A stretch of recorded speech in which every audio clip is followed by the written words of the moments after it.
Hello, welcome back to the channel. It's a bit windy today, so I apologise if the wind noise is a bit bad.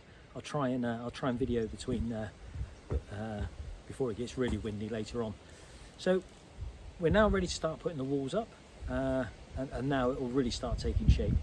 But before we do that, unfortunately, it's back to the pencil and paper, or in this case, pencil and a piece of board, to work out exactly what lengths of timber we've got to cut. So remember, I'm using CLS, which I think stands for Canadian lumber stock, and I've got 4.8 metre lengths.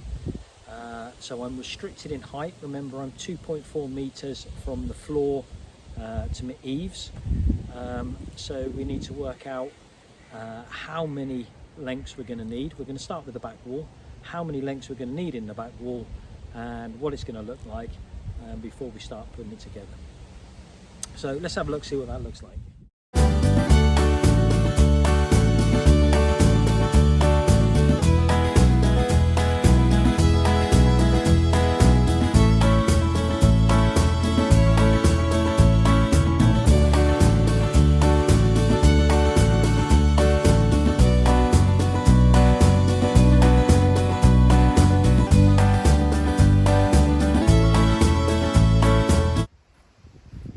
So that's the 16 lengths cut to the right size. Now I've got to just cut the offcuts into 572 millimeters. And all I've done, I've just set my saw up as I did when I was doing the floor. So I've set this up as a stop on here. That marks 572.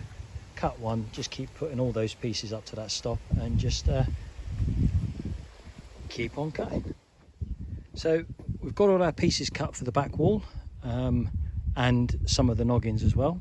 And the other thing we've done is we've actually, the base plate and the top plate for the back wall have been cut. And what I've also done, I've also marked them. So as you took the time to mark, it's worth doing it. You don't have to do it, but it's you can work out exactly where each batten is going to go. So mark them all the way along, and then also you can work out then where your walls are going to go and where you'll need pieces to join your boards to on the inside, your internal boards. So we've marked that all the way along on both pieces, and then what we've also done is transferred that mark onto the top plate as well, and all of those. So all that's left to do now is join it all together.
So apologies for the break in filming there. We've run out of battery on the phone basically.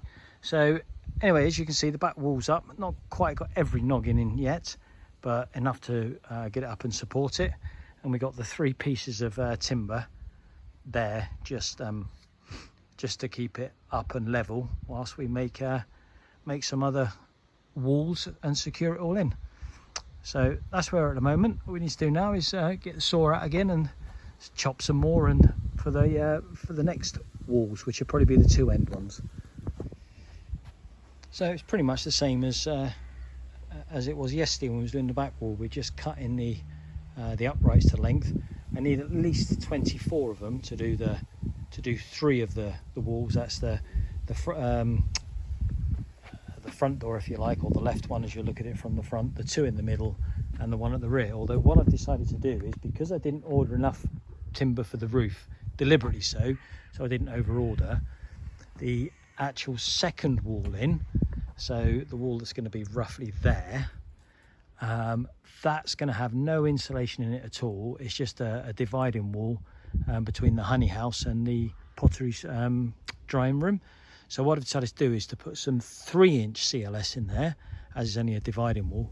So what I should do, get on tomorrow and order some 3-inch CLS for that wall, and then that saves me more of the 4-inch CLS for the roof. So it's just a case of doing exactly the same as we did yesterday. We're just cutting 2 pieces out of the 4.8 metre lengths. We're cutting 2 pieces of upright, and with what's left over is enough for 1 noggin. And because of the way the doors and walls fell, there's a few just odd little cuts that aren't quite the full length of a noggin. So whilst I'm doing this, I'm just cutting those and fitting those as well. So yeah, it's just a case of keep cutting and repeating.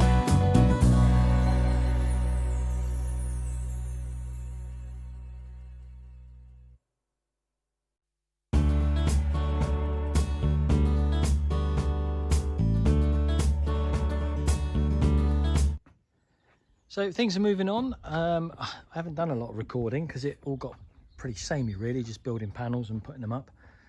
We're not quite finished yet of the walls, but we're getting there, and there's a few things I thought you might want to see, might want to be interested in. So first of all, if you remember, the back wall was onto brick with a damp proof course. So where I've screwed that down onto the brickwork, I actually put some silicone in each screw hole. Probably didn't need it, but you know, just the belt and braces. So we've done that on the back there. The other thing you'll notice is the size of the battens and the distance. So we've gone 6. Well, if you think a sheet of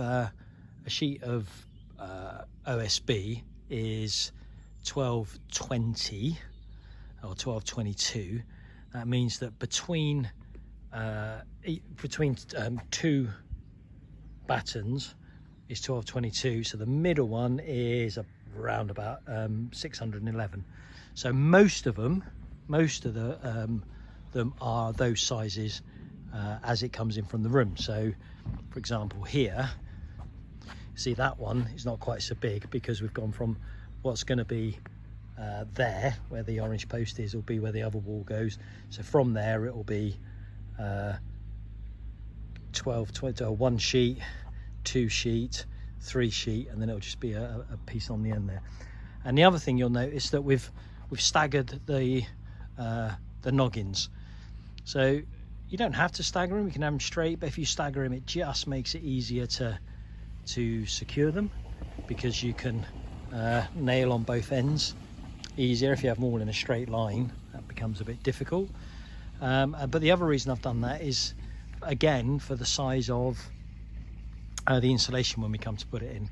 So that there is 1200, that's 1200, that's 1200, that's 1200. So it just make life easier when we come to cutting up the insulation. We got the side wall in with the door for what's going to be the potting shed. Then the back wall's in. Don't forget, inside that potting shed it's not going to be insulated, whereas this wall will be insulated into the honey house. We've got the openings for the windows, one there and one there, some nice big windows with the correct amount of supports underneath. So all that's left to do is to do the final panel in there. We need to do the wall that's going to run across there, and then we need to get the top plate on. So I'm waiting delivery now, so that's what's going to stop it now, because I don't know if you remember I said that this wall is going to be 3-inch CLS. I was out of 4-inch anyway, so whatever happened I'd have to wait for a delivery. So, and it's going to be much easier for me to put that wall in before I put this last panel in here. It just means I'm not going to try and force it in. It'll go in much easier. So that's still got to be done. So what I'll be doing between now and the delivery, I mean, you'll see in places there's just the odd noggin that's missing.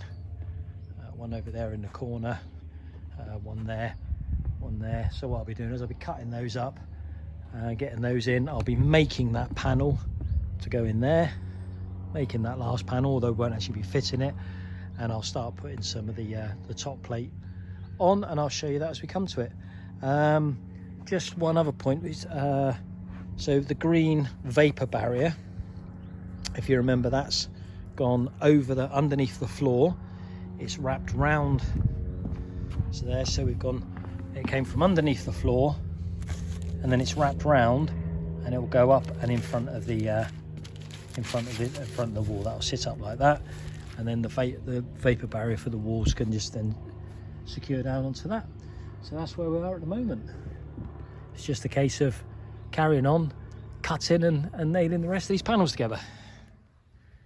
So still waiting for my delivery, so I've not been able to progress much with the actual walls, etc.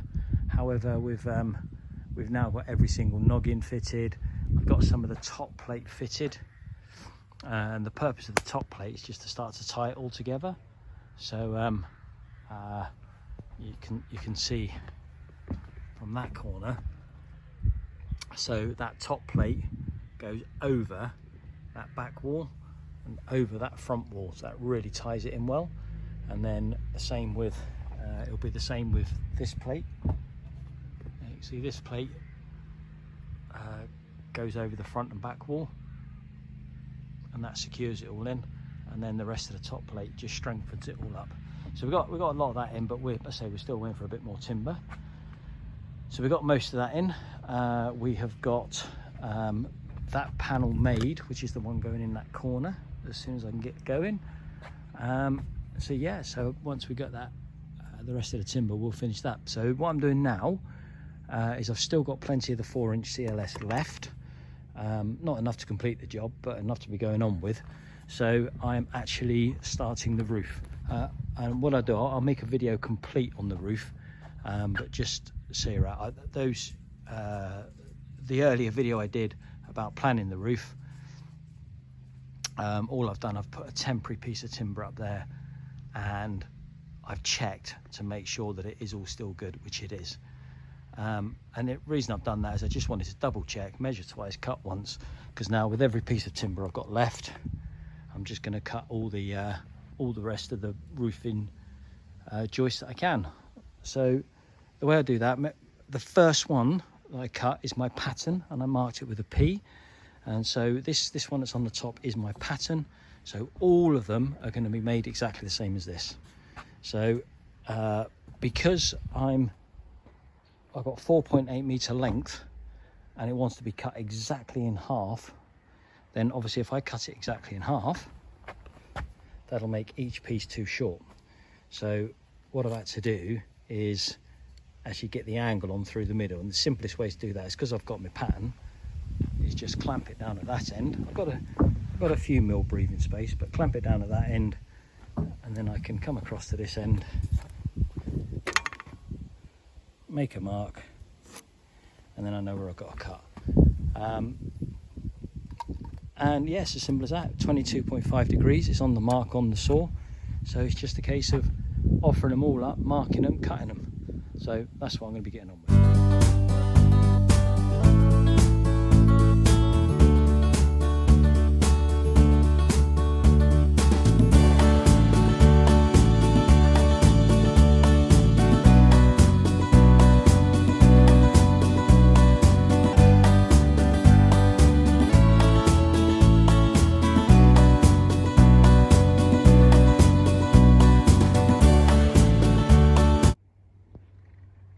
Right, so we're finished almost doing the walls. We've got all the walls done, all the top plates are on.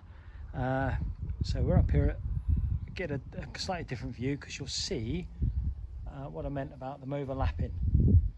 So they overlap all to lock in all the way around. Just this one little piece missing. We've got to get another piece of timber to go in there, but other than that, it's all done. Everything's finished. And that concludes that part of the project.